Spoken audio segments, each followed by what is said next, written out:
Alam niyo, parang lahat na ho ng mga pangyayari ay nais po na idikit sa pangalan ni dating Pangulong Duterte at isa ho rito, ito pong si ML, Party List Representative Leila de Lima, na kung saan ay ibinibintang ng kanyang kampo, no? Yung pagsusulong ng mga prosecutor na mabaliktad yung kanyang kaso, yung kanyang pagkakabsweldo diyan po sa Muntinlupa RTC. Ito, panoorin ho muna natin, mga kababayan, kung saan ba nag-ugat. Dahil sa, galit na galit daw po itong si De Lima at sabi po ng kanyang abogado, ito po ay kagagawan ng kampo ng pamilya Duterte. Pero bago natin pagpatuloy, mag-subscribe na po kayo, no, sa ating mga bago lang sa ating channel at para kayo po ay laging updated. Ito na ho, pakinggan ho muna natin ito hong binabanggit na report na kung saan ay nais po na mag-apila at ipabaliktad yung naunang kaso na kung saan ay naabsuelto. Ito pong si Congresswoman Leila de Lima. Ito.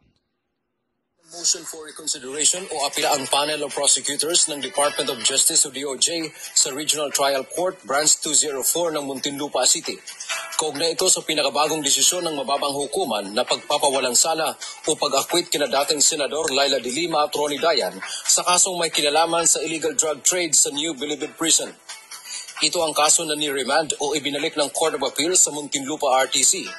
Ayon sa prosekusyon, hindi nasunod ang direktiba ng Court of Appeals. Bigo umano ang korte na ipakita na ang recantation o pagbawi ng salaysay ng witness na si dating Bucor Officer in Charge, Rafael Ragos, na nakaapekto sa mga elemento ng krimen laban kina de Lima at Dayan. Ang orihinal anilang testimonya ni Ragos ay suportado ng testimonya ng ibang mga witness. Aligasyon lang din umano ang nasa recantation ni Ragos na napilit siyang idiin sina de Lima at Dayan sa kanyang unang affidavit dahil sa banta na ikulong sa krimeng pagkakasangkot sa illegal drug trading. Dagdag pa ng panel of prosecutors, walang naipresentang ebidensya si Ragos na pinilit siyang magbigay ng kanyang original statement. Hiling ng prosekusyon sa korte na gumawa ng panibagong desisyon at ideklara ang mga akusado o sina de Lima at Dayan na guilty sa isinampang krimen. Samantala, binatikos naman ng kampo ni de Lima ang hakbang ng prosekusyon at tinawag itong third jeopardy. Wala rin anya itong pagsang-ayon man lang ng Office of the Solicitor General. Dagdag pa ng abogado ni de Lima, wala na silang ibang magagawa kundi ikonsidera na maghain ng mga kaso laban sa DOJ prosecutors dahil sa umano'y prosecutorial misconduct. Binigyang din ni Okay, so yun ho mga kababayan, at yung DOJ, yung kanilang mga prosecutors ay naghain po ng apila diyan po sa Muntinlupa RTC at nakusa nagnanais po na ibaliktad yung pagkaka-acquit ni Congresswoman Leila de Lima, mga kababayan. So ito po ay bahagi ng proseso o judicial process dito po sa ating bansa. Pero ang masaklap po rito, parang ito ibinibintang na naman ho kay dating Pangulong Duterte o sa mga Duterte.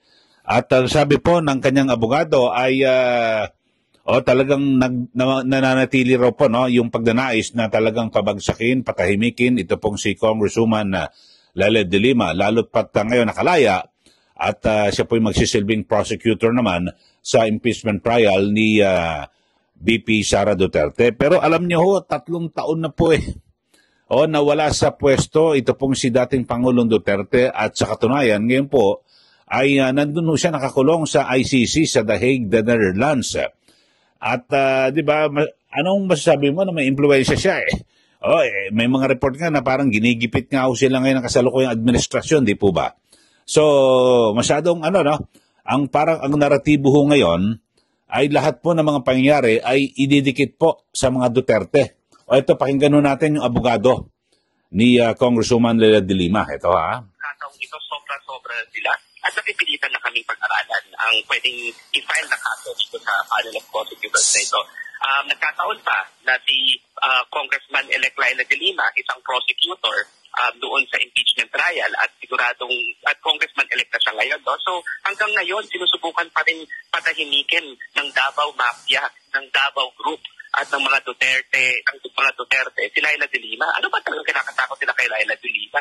Alam ba nila na hindi titigil si Leila de Lima sa pag-pursue ng justice at making sure that they will be held accountable for all their misgivings to the Filipino people? Did I hear it right, attorney? dagdag ko Nabanggit lang nyo yun, kasi, attorney, na balak nyo sampahan ng kaso, itong mga prosecutor, tapos nabanggit nyo rin na may hand ang mga Duterte dito sa kasong ito. Ibig sabihin, ina-assume nyo na itong mga prosecutor ay impluensyado ng mga Duterte? Well, matagal na yan ang theory, no? Alam niyo po, matagal na naman ang mga in-appoint dito na mga panel of prosecutors, yung talaga ba namang publicly or yan sila, di ba, sila prosecutor, let's say, for example, Darwin Cañete.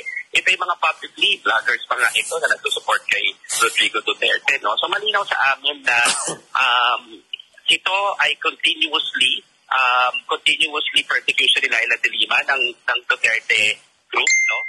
Sila pa rin naman yung panel of prosecutors na na-appoint nung panahon pa ni Rodrigo Duterte, no? So, kami naniniwala na ito ay continuation lamang ng game plan ng Davao Group at ni Rodrigo Duterte at ng pamilya Duterte.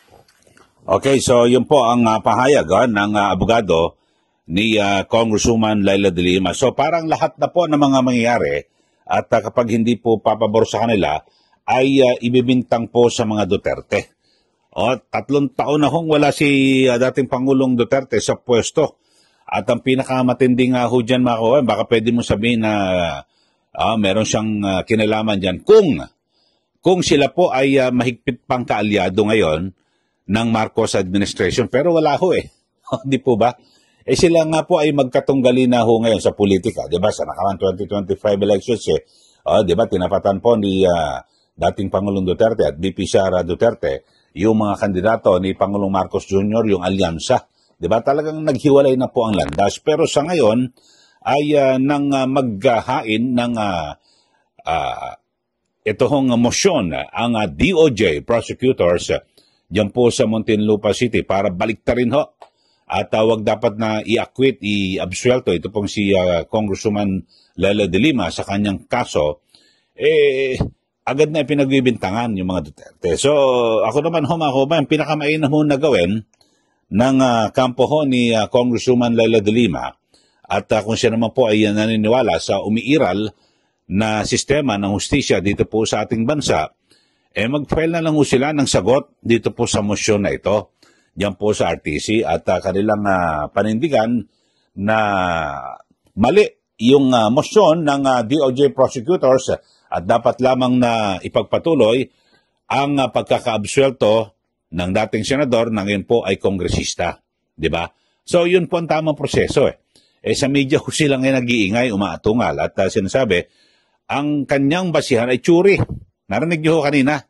Sabi ho ng abogado, yan po ang aming teorya o theory na kung saan ay meron pa raw hong kamay at nakikialam ito pong kampo ng mga Duterte para maipursige yung kaso ho laban po kay Congresswoman Congresswoman de Lima at para ang sabi parang yung kanilang insinuasyon na mapatigil. At dahil sa meron pong gagampanang papel, ito pong si Laila de Lima bilang prosecutor ng mababang kapulungan ng Kongreso laban po sa kay VP Sara Duterte sa impeachment case nito. So yun po. Ako naman ho, mga kababayan, ay kasi ito hong DOJ, sabihin natin kahit pa paano, nasa kampo po ito ng administrasyon. Di po ba? So ano mangyayari ho rito? At tayo po'y naguguluhan ngayon sa laro po ngayon ng administrasyon kung ganon. Dinidiin po itong si Laila de Lima. Ano ho kaya? May basbaso ba ito ni Justice Secretary Boying Rimulya o hanggang sa Malacanang o paano? Para patahimikin si de Lima? O para panghawakan? Kasi may mga angulo rin ho dyan na pwede na para merong hawak nila sa leeg itong si de Lima at para pag nagsimula, kung magkakaroon man ng trial dyan po sa Senado, talagang ang kapalit, sige, yung nakabitin mo na na kaso dyan po sa Muntinlupa RTC, nakabitin lang yan. Pag hindi ka talaga nakipag-participate ng gusto sa impeachment, pwede mabaliktad. So, baka gano'n, may mga gano'n pwedeng perception. Pero malabo ho ito Kasi,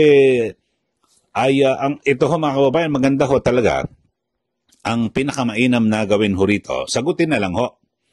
ng kampo ho ni Congresswoman De Lima at yung argumento po ng mga DOJ prosecutors ay pabulaanan at idibangko nila, no, at baliktarin. So yun lang ho pinakamainam ho dyan. Pero kung ang ating naratibo ay lagi pong kay Duterte, parang nalilihis po tayo ng ng issue, mga kababayan. Parang mamaya sa iba nating episode ng ating vlog ay tatalakayin ho natin yung issue po ng sabungero. Yung mga nawawalang sabungero na kung saan ay pilit din ho na idinidikit ho kay dating Pangulong Duterte sa kanyang kampanya laban po sa illegal na droga. So hiwalay po natin i-discuss yan. So yun lang po mga kaumayan at well, ito ho ang mukhang tumatahol sa maling lugar. Ito hong kampo ni Congresswoman Leila De Lima. So patunayan na lang po na mali po ito hong mga DOJ prosecutors na nagnanais na mabaliktad muli yung naunang pag-absuelto at maibalik sa kulungan itong si Congresswoman Leila De Lima. Okay, maraming salamat. Muli, ito si Kaeli. Magandang araw po sa ating lahat.